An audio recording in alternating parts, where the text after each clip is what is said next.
गाइजहरु नमस्ते, good morning त हैन, गुड आफ्टरनुन है गाइजहरु। अब म चाहिँ यहाँ सधैँभरि रमाइलो चिज देखाउँछु।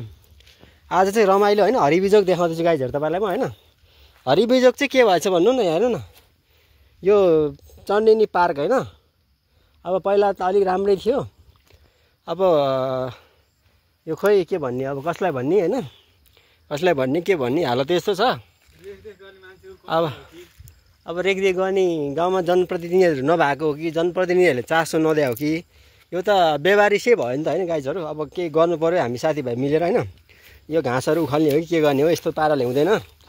अब बरु पहिला केही नहुँदा कति राम्रो सुन्दर थियो, गाई बाख्राले चरेर भए पनि यो घाँसहरू त खान्थ्यो नि त हैन।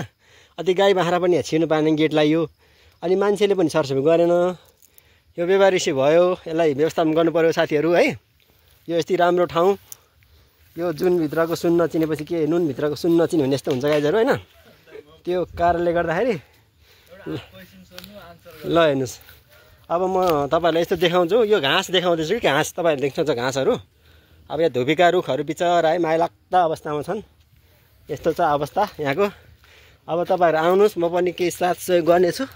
यो व्यवस्थापन गर्नु पर्यो है। हामी अब अलिअलि घाँस त हामी अलि त उखालेर यो पार्क भित्रको चाहिँ हामी सरसफाइ गर्दै जान्छौँ गाइजहरु हैन।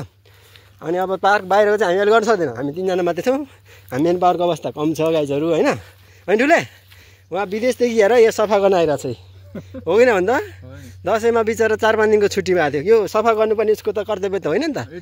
यो हामी यति गर्छौँ। यो अहिले अर्को भिडियोमा तपाईँहरूलाई देखाउँछौँ। हामी धेरै छैन, हामी 15 मिनटमा यो सफा गरिहाल्छ होइन, आधी घन्टामा। ल गाइजहरु सुरु गरौँ, सुरु गरौँ। यो फुलको बिरुवाहरू चाहिँ राख्यौँ है, अब फुल छ भोलि पर्सि। ल सरसफाइ आऊ सफा गरौँ, आऊ सरसफाइ गरौँ। ल अब हामी यो टक्क सरसफाइ गर्छौँ गाइजहरु। आएर हेर्नु, भरेतिर आउँदा एकदम क्लिन चट हुन्छ है। ल गाइजहरु म पनि अब यहीँ सरसफाइ गर्दैछु। ल हेर्नु, यस्तो बिजोगे त भएन, यो हुँदै भएन गाइजहरु है। यसलाई यहाँ थुपारौँ, भोलि सुक्छ है। ल ल ल गाइजहरु सरसफाइ गर्दैछौँ।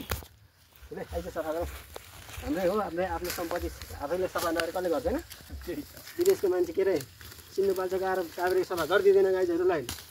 यो सरसफाइ गर्नुपर्छ क्या, हामीले नगरे कसले गर्छ, युवाले नगरे जेन्जीले नगरे कसले गर्छ। सरकारको सम्पत्ति भनेर, सरकारको सम्पत्ति बेसी गर्न, हाम्रो गाउँको सम्पत्ति हो यो व्यवस्थापन हामीले गर्नुपर्छ। घरसम्म एकचोटि सफा गरेर हुँदैन, बेला बेलामा सबै आएर गर्नुपर्छ। यो फोटो खिचेर मात्रै बन्दैन होइन भाइ, फोटो खिचेर देश बन्दैन, स्ट्यान्ड गरेर देश बन्दैन। ए लाग्नुपर्छ, हामी नलागे कसले गर्छ। हेलिकप्टरमा भागेर बालोटारबाट कहाँबाट देश भन्छ। ल यतापट्टि आऊ, यतापट्टि सफा गर। अब मेन यो मेन गाडी, रम्बल गाडी है गाइजहरु। बर्दुभाइको रम्बल गाडी भन्छ नि के, भर्रै किसिमले। ल गाइज अब बन्द गरिदियो भिडियो।